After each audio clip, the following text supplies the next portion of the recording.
All right. Welcome to the relaunch of Melanated Spark podcast.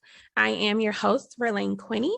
And today I am so excited. We have De'Geon Briggs here, and I want him to go ahead and introduce yourself.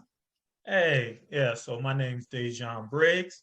Most people call me Briggs. I am, a wealth building strategist for the African American community. I pretty much aid individuals to succeed with money, and I do that through a plethora of ways.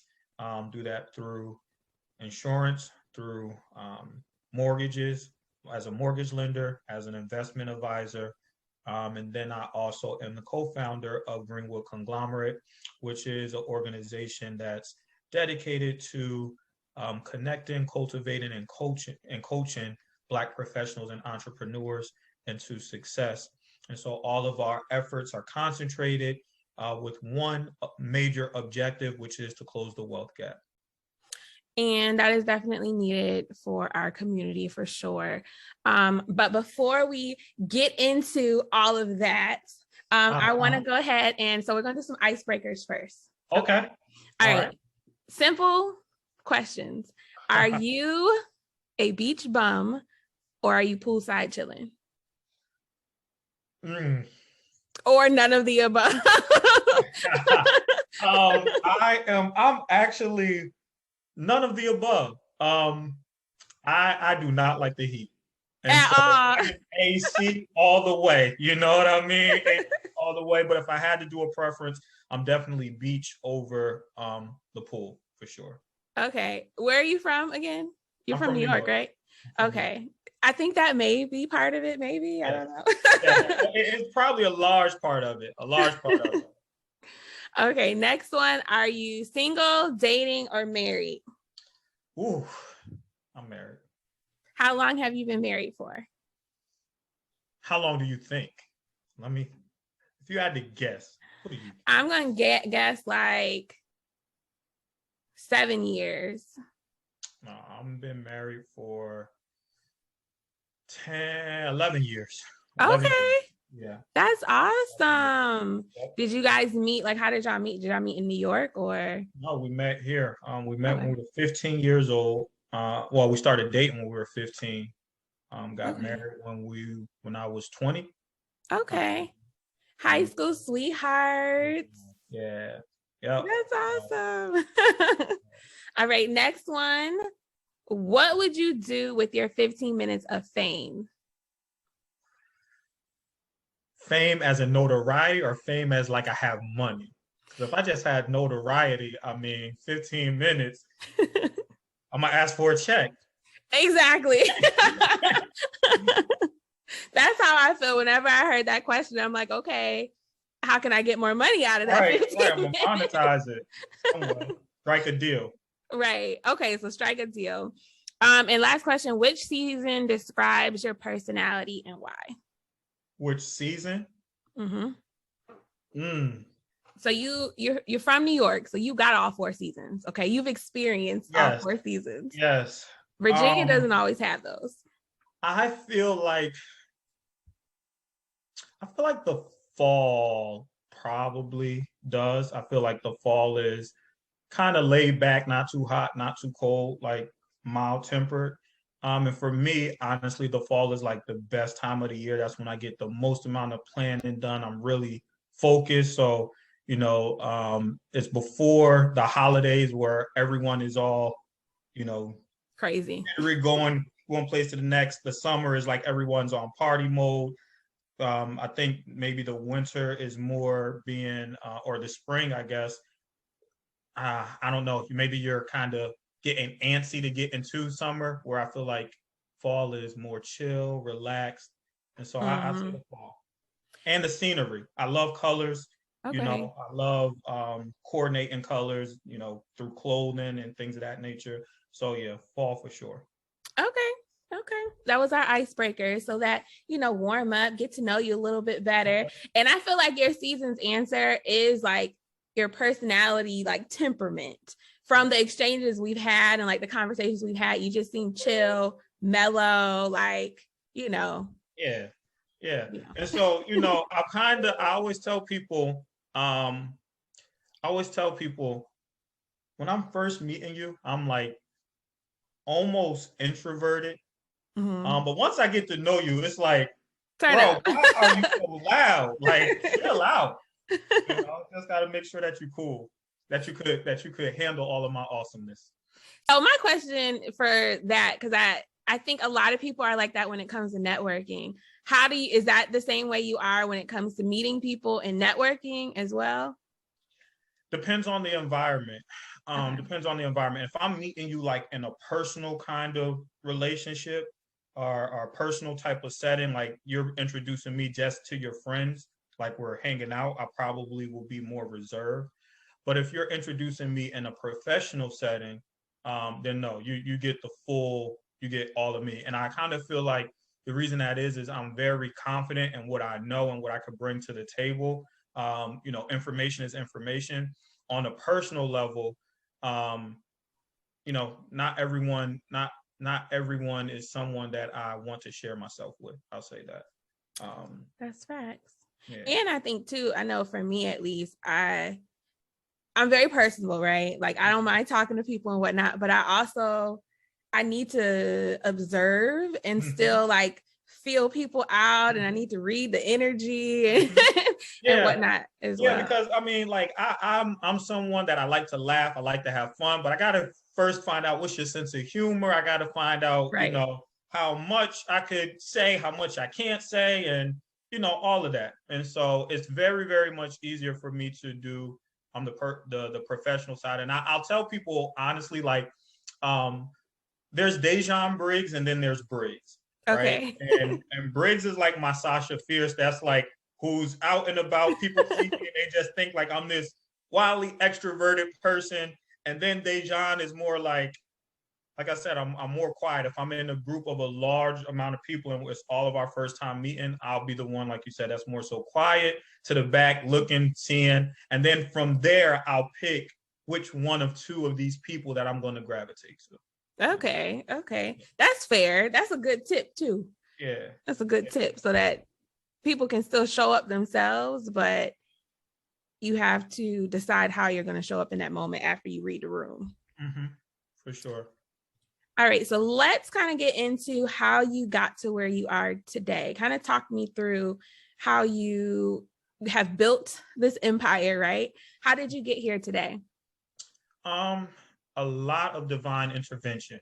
Okay. A whole lot of divine intervention. So, um, I would say first, I'm from a place called Newburgh, New York. It's the most violent city in the state of New York per capita.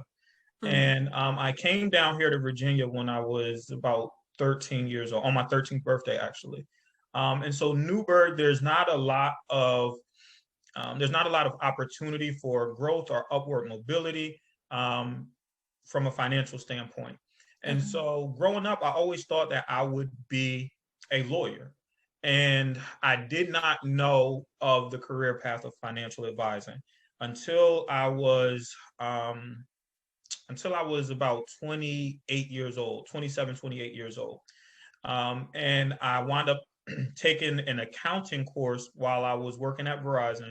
And they were paying for college, and I took an accounting course and absolutely fell in love with it.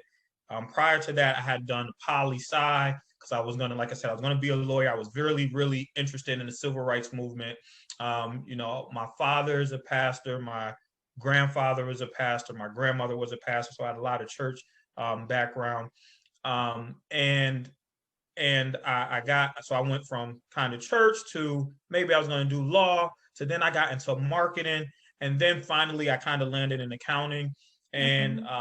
I went to a mentor of mine at Verizon, was like, "Yo, I'm going to be an accountant." He's like, "No, you like talking to people too much. You got to be in finance." And so once I took this finance course, I was like, "Oh, I totally get it."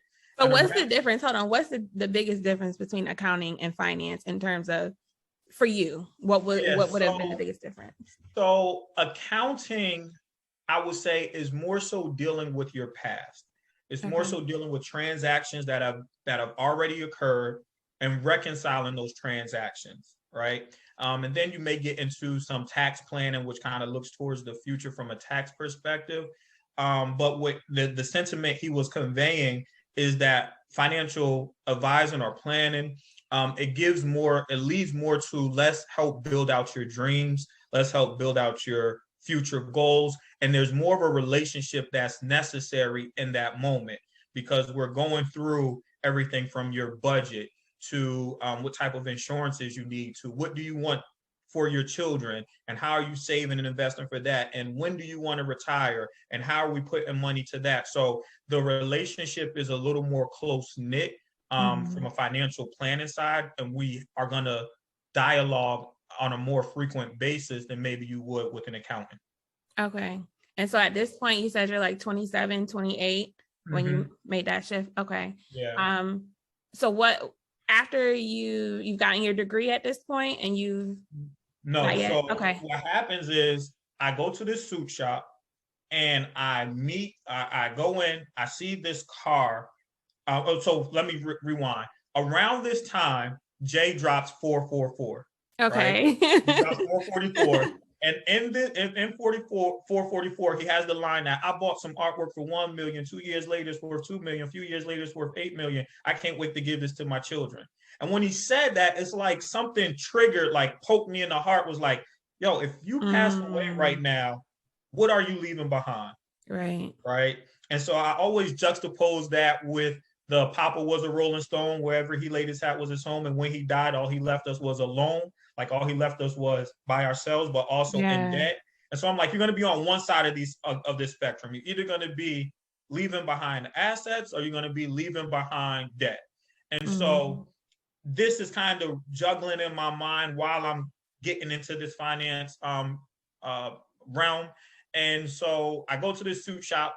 I see this guy. He has this car wrapped with his face on it. It's a State Farm agent, black guy. In the suit shop. I see him. I leave out, decide I don't really need anything from the suit shop. And I get halfway across the parking lot. And this is why I say it's divine intervention, because,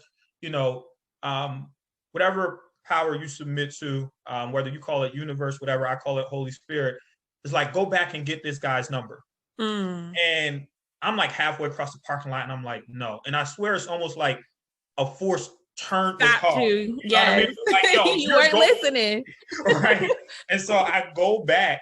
I turn around, I go back, and I call the guy's number was on the car, and I say, yo, I'm looking for life insurance. Don't know really what else I'm supposed to be saying, but I'm looking for life insurance. Set an appointment, go sit down with them. He explains life insurance to me. He says, bring your wife back in 2 weeks. I sit down in front of him. He says, hey, tell your wife everything that I told you. And I literally said everything that he said, right? He's like, I can teach you how to do this. And at this point, I'm like, no, I'm making good money at Verizon, 95,000 a year. I'm not going to give that up to come into, this is something I have no idea that this is even a career field to begin with, right? And as I learn more, I start saying, yo, he becomes from my agent to a mentor, and his name's Shelton Lucas. And I start telling him, I want to get more into the finance realm and into the career path. And he said, well, why don't you do this? Why don't you come and work for me part-time? And you still do with Verizon. You work for me by appointment as you please. You still do whatever you need to do at Verizon. And so this is like November 2018 at this point. November 2018 at this point. So I get my life insurance license. I start with him January 2019. I'm doing it part-time from January 2019 to like April 2019.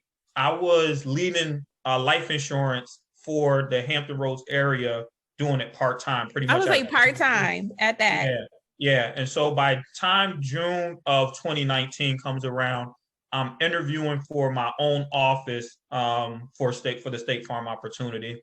And by time February 2020 comes around, we're opening the doors to the office. And from that point, last year we were State Farm's #1 life insurance agency in Hampton Roads. We were ranked number 3 in the DMV area. At 2 quarters of last year, we became number one for investment accounts open last year in 2020. And so this year we've been like the number one for mortgages in the area, mortgages and refinances in the area. We're one of their top 10 and like across the board in the Hampton Roads area out of 45 agents. So we've been very, very successful, and we took that and, got that money that was made from that. And then we went and we did Greenwood and brought my sister in to do the tax preparation and the tax side and bookkeeping for organizations, and got my man Scotty, who's always done our marketing. He got a marketing space inside of there, and we just built a team out between the two offices. So. Okay, so I got a few questions from everything you just said. Okay. So rewind a little bit to your mentor. How did you determine that, okay, he's not just going to be my boss, or he's not just going to be somebody I work with, and you transition him to actually playing a role of your mentor? How did you make that transition? So for me, I think by that point, I was really, really to a point where I knew that I wasn't going to work for someone else. Okay. And I would say, you know how they say when the student is ready, the teacher will appear, kind of thing. I think that he saw that potential in me, and he positioned himself to not be a boss, but he positioned himself to be a mentor. And we from the first conversation we had, I think our conversation was about 3 hours long, and it was more than just life insurance. It was one, I saw something, and I will say this. I've always had a picture of what my life would look like now. I thought it was going to be as a lawyer, right? But he exemplified what I saw for myself. Okay. And so it was very easy for me to convey my vision, because I felt like he was in a place where I wanted to be. And so I think a big part of that, and why I'm so vocal on financial services and insurance and things of that nature, is exposure, right? Exposure is so big for us as African Americans to try to reach out to others, particularly those inside of the inner city communities, because they don't always have access to the information of what a career path could be. And furthermore, inside of this industry, you could get into this field and you can excel and you can make really good money without taking on student debt, without, necessarily having to go to college, understanding that's not for everyone. I'm not knocking it, but it's not for everyone. And so I think exposure is a huge thing. And so he exemplified. I think it was a mutual, me reaching out to him and us developing a relationship, but it started with me having to trust him. If I were going to answer that question, how did he become boss versus mentor? It was me having to trust him and me saying, hey, these are my dreams, these are my visions, these are my hopes, my aspirations, because I see something in you that resembles the future that I want. And he saw something in you that could, bring you along as well. So that's dope. So in terms of like building your team, because you said you have several people in it, your sister, you said, is part of it as well. How did you go about deciding what was going to be within your conglomerate? How did you decide? Yeah. So we started on the agency side. We started on the financial services side. And Hold on real quick. Is State Farm and Greenwood, is that separate or is that separate? Okay, it's separate. Okay. Yep. So we started on the agency side, and I read this book by Reniqua Allen. It was All a Dream. Okay. And it was in the book, it was All a Dream. She discusses should African American millennials still chase the American dream, right? And she starts getting into some things as to where there are huge divides or barriers between us and others inside of this context of the wealth gap. Right. And so I could have gone to other places, and I almost did go to other places outside of State Farm. I was going to either go Northwestern Mutual or I was going to go to Prudential.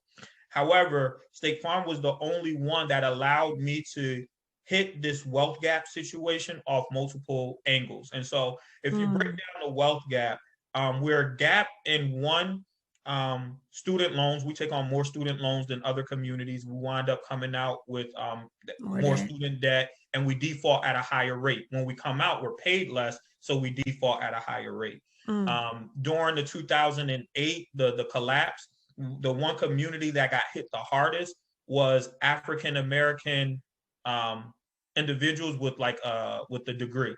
So when the collapse took place, not only did they lose homes or whatever the case may be, it was also harder to recover because now they have this large debt. Then out of all communities, we own homes in the smallest percentage. So Caucasian, Asian American, Latin, Latina, Latinx, we own it at the smallest clip. So State Farm gave me the opportunity to not only deal with transgenerational wealth through life insurance, but also to deal with investments and growing a portfolio through the investment side, but also as a mortgage lender gave me access to solving some of the home ownership issues. And then by me being able to bring on and employ within the community, everyone that I've employed, only one person has already had their insurance license. Everyone else was new to it. And so it helped me to kind of come against that student loan barrier. And so that's where we started, and just looking at finance and what we can do directly. And then we started building out, well, the one thing we can't do inside this and inside the State Farm thing, we have partnerships with US Bank from our agency. So we could do checking accounts, saving accounts, business checking accounts, business saving accounts, credit cards. We could do all of that. Anything dealing with money. The one thing we could not do was taxes. And so that's where I said, okay, well, let's get an extension of what we can't do. And that's where I brought my sister on and put her through school to do tax right now. She's becoming an enrolled agent. And so linked her up with some of my CPA friends who kind of oversee that process for her as well. And so that became the complementary side of that. And then we said, well, if we're going to close the wealth gap, that really comes through equity. That comes through ownership, not necessarily through a 9-to-5. And so how can we help new entrepreneurs develop systems and structures and support and solutions for what they need in order to be successful? And so that's how we got into some of the other avenues that we have, marketing being one of them, human resources, payroll, things of that nature. We wanted it to be where we could be the one-stop shop that you come in, you say, I have this vision, I have this idea, I'm really good at that, but I don't know anything else. And all we want you to do is focus on what you're good at, and we'll take care of everything else. How do you balance everything that you're doing between, because you do a lot of things like with the community, you're married, you're at State Farm, you have Greenwood. So like, how are you balancing everything as an entrepreneur? This is a question I get a lot, and I don't necessarily believe in balance, more so flow. And this is something that my therapist taught me, which is I don't like, it's not, hey, I'm gonna put this amount of time here, this amount of time here. Is what is gonna get my best and highest use in this moment? Where will I be more effective and direct my energy towards that? And as the enterprise grows more and more, I have to become less hands-on in the minutia and get more and more, or less hands-on in the granular things, and get more into coaching and developing so that I could duplicate myself. And so I think that, man, I go with where my energy is at the moment, I guess is the best way of saying it. And I say that, but I also am kind of calculated. So like, I know at 5:30 in the morning, I'm going to wind up. So that's one of the biggest things I can say is I'm up like really early. I was just going to ask you, okay, what time you're getting up at 5:30? Yeah. So 5:30, I'm trying to be in the gym by 5:30. So, it's not unusual for my team to get an email from me at 4:00 in the morning. Right. I try to get to the gym about 5:30, be done about 6:30. I try to get to the office around 8:30, and then have appointments throughout the day of what I'm going to be doing. And then, if anything comes up and I can pivot, make those pivots as necessary. But planning in advance to an extent helps me a lot with that. And then if I don't have anything planned, then it's again more so, what do I feel like doing in this moment? I love that. I could talk about to-do lists and planners, and I can talk about that all day. Yeah. There's this book. So the book that changed my life, I always tell people, is a book called Unstoppable. You get it only on Audible. It's by Pete Wilkinson. And he has this concept in there that helps you to break down these larger goals into subcategories, and then break down those subcategories into even more granular subcategories. And that's the one thing that I've kind of used. I always have these big visions and ideas, and I try to turn them out really quick. So we did a State Farm agency. 1 year later, we did Greenwood. And what I try to do is make bite-sized goals that lead into these bigger goals that lead into the ultimate goal.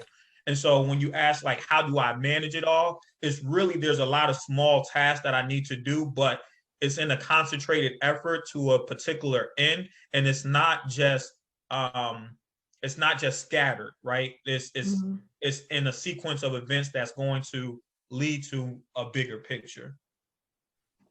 So with your staggered and planning, what is next for you? Where do you see, or what are you trying to, I guess, accomplish by the end of the year or the next couple years? Because like you said, like, you are really like, and you're growing, what's the word? Like, the pace is really good. And it's not like you're just doing something like small here, like you busted out with the whole resource center. So it's like, what's next for you, or what can we expect from you? What are you trying to do? Yeah, so next is going to be the mortgage brokerage, getting more people into the space of doing mortgages. After that, I'm going to share it with you. Not everyone knows, but I guess they're going to know now. Right. We're going to start putting Black-owned businesses and startups into a program that gives them the fundamentals to run and operate an organization. And then we're going to start investing into those businesses. So we'll help you develop, business plan, business strategy, marketing plans, marketing strategies. And then those ones that, we're really, really like, we think you have a great idea. We're going to start investing into those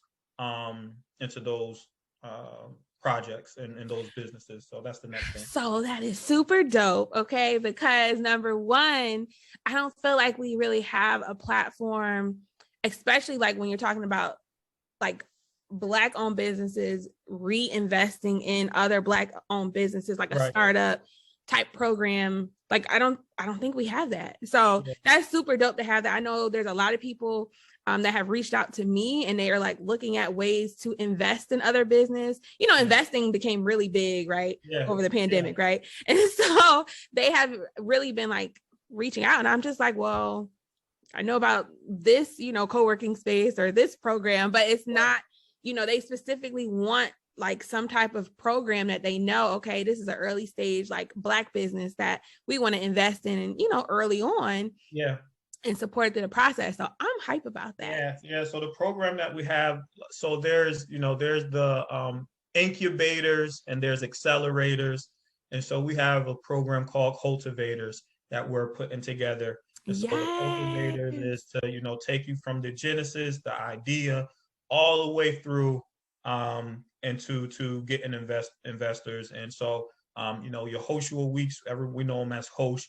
Hosh is kind of overseeing that with Greenwood Capital, where they will be raising funds and raising money and deploying capital back into Black-owned businesses. And our job is to make sure that they have the proper structure to be sustainable, right? Because, like you said, not only is everyone looking to invest, but everyone right now also is looking to do business or to do a side hustle. And so what we're trying to do is see, can we help individuals, one, grow from side hustles to actually businesses? Because there's a difference between being self-employed and being a business owner. And this is a big thing that I think we don't always understand. Self-employed, like, you go from a 9 to 5 to a 24/7 when you're self-employed, right? You're employing yourself, but your presence is still necessary.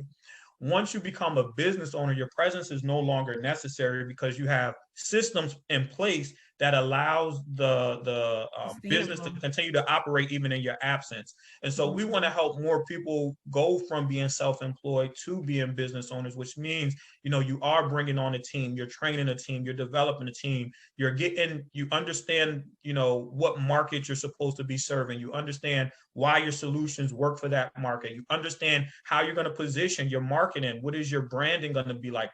Like understanding all of these things and how does your story impact other individuals. So it's a program that we're working on right now where I've kind of taken what I did in our short period of time that made us so successful.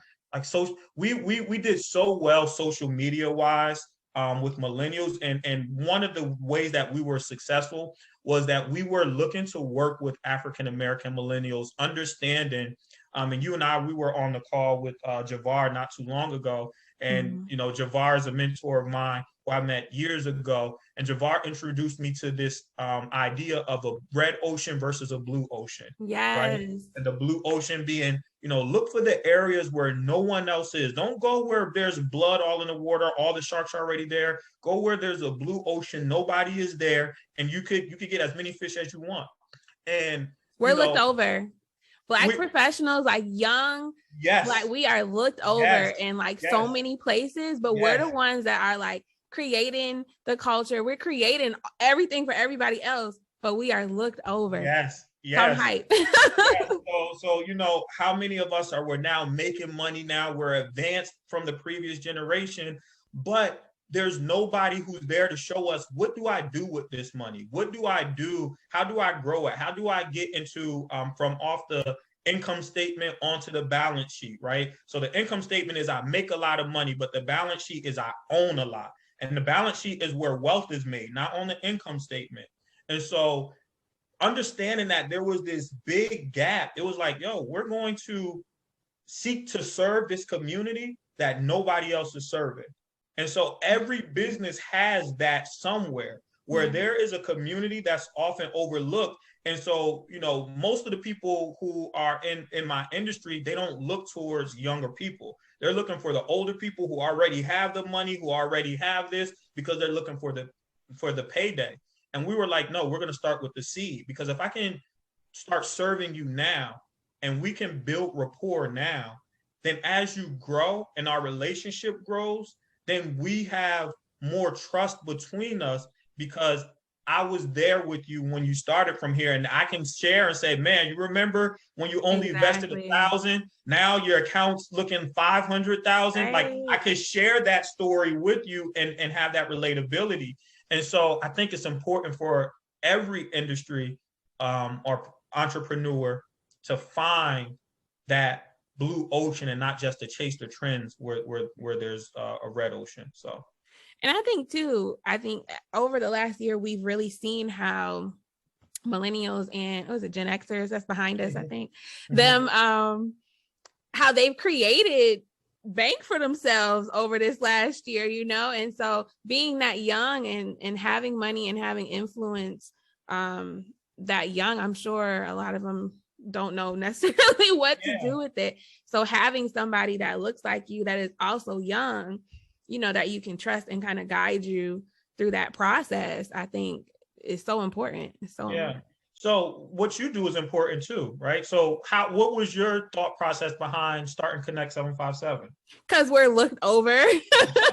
And I was going to a lot of networking events for my last job, and I would usually be the youngest person, the only Black person, and then the youngest only Black female there. Right. And I'm like, I know other people will want to be here. So that's really kind of how it started, is like, okay, let's start coming to this stuff, putting information out there.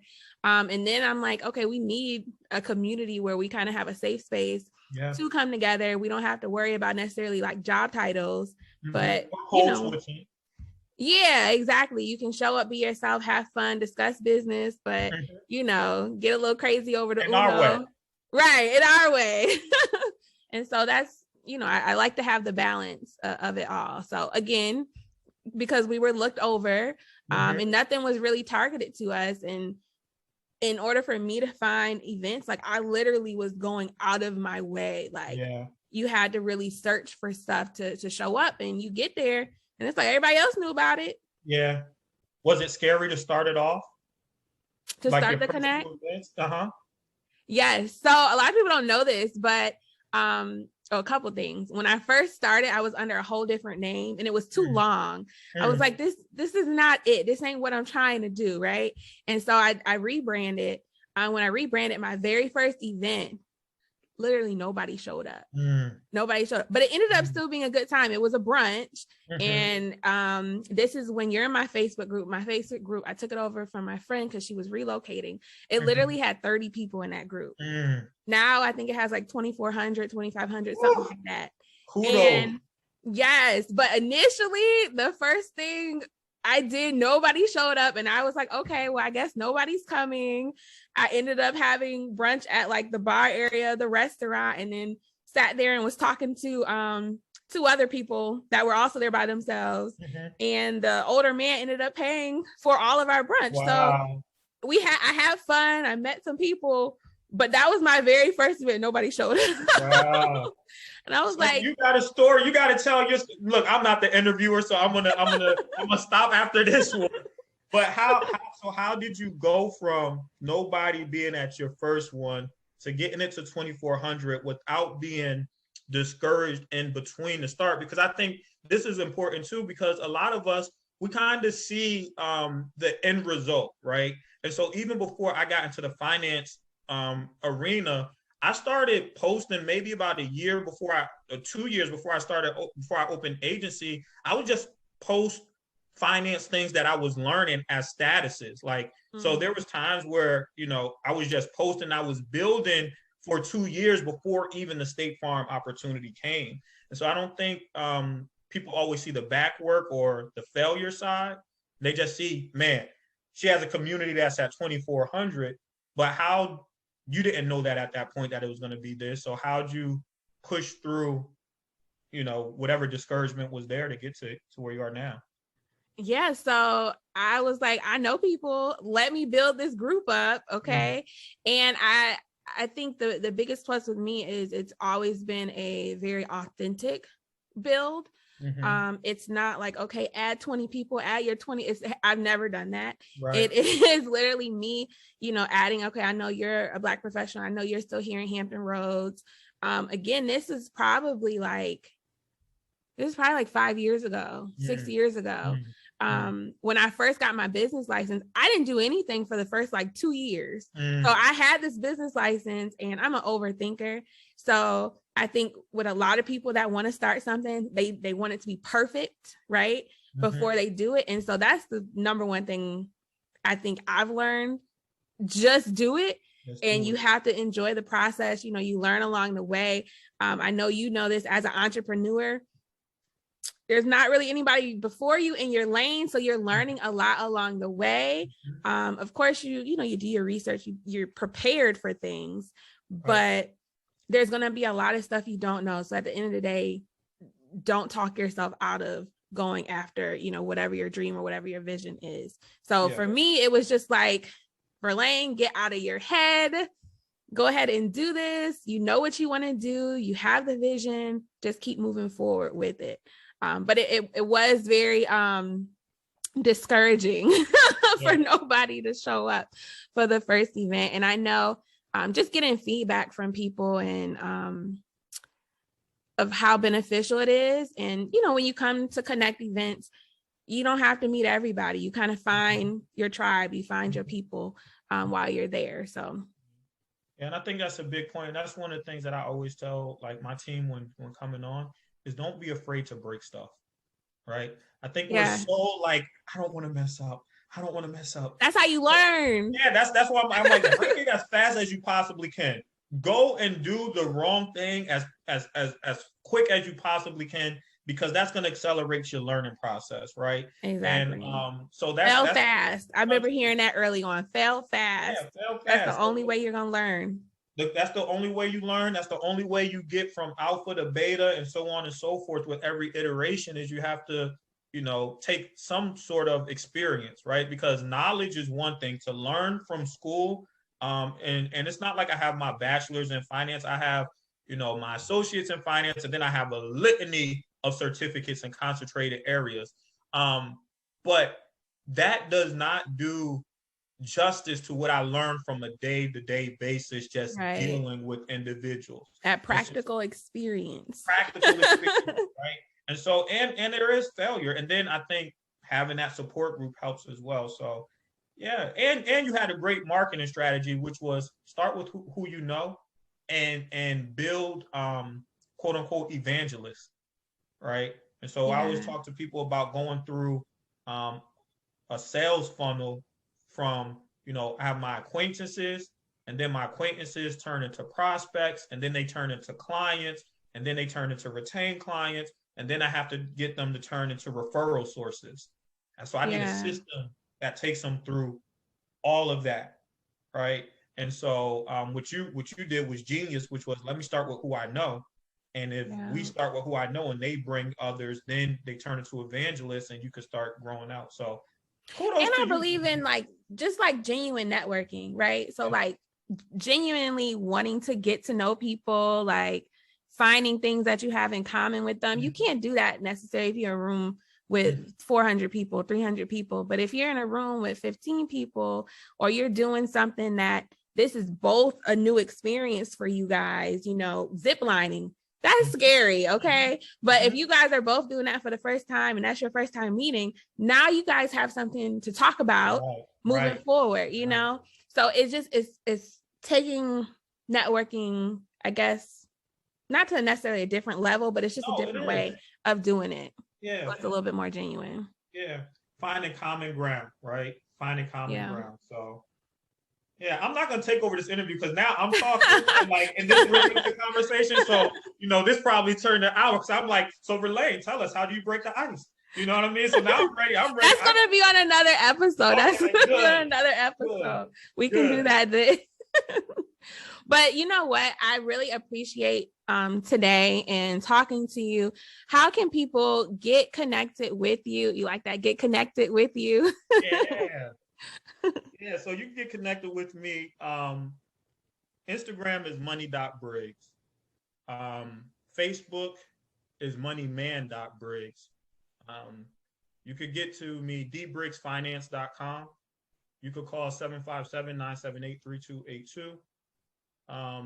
You can send an email to me at dbriggs@dbriggsfinance.com. If you're in the Hampton Roads area, you could come to the State Farm Agency at 2021A Cunningham Drive, Suite 5, Hampton, Virginia, 23666. You could come over to Greenwood at 2021B Cunningham Drive, Suite 5, Hampton, Virginia, 23666. If you want business planning, tax preparation, bookkeeping, payroll, marketing, you're going to go to Greenwood. If you need anything with insurance, whether that's home, auto, life, business, if you need retirement accounts, IRAs, 401ks, if you need mortgages or refinances, you could come to the State Farm Agency. And be on the lookout for cultivators, because I'm excited. Yeah. Excited for that. Yeah. Thank you so much. And yeah, that's it.